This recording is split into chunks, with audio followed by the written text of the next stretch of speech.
emakumea eta ekintzaile izatia posible bada? Bai, posible da.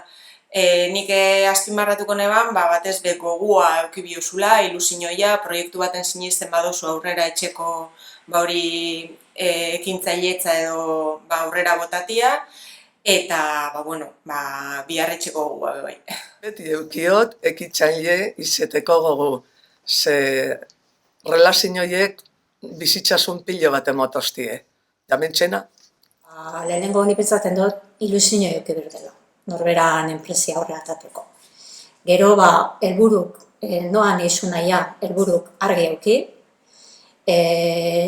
ziurgabetasunaren aurrin, jarrera positiboa bat euki, eta gero, gaurko gonin, aldaketa asko da eta harin, orduan hor, gaitasun euki berde aldaketa horreta egokitzeko.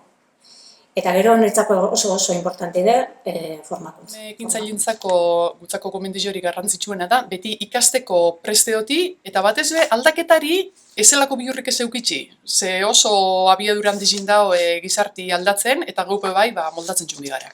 Bai egia da, negozio pilo bat daudela eskualde guztian izten, bai jubilazioagatikan edo, azkenean erretiroan daudelako.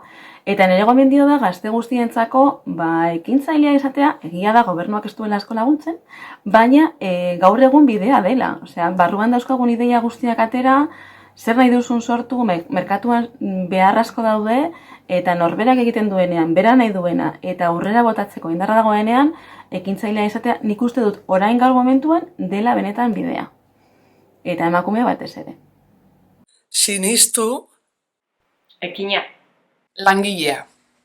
Kemena. Ausarta.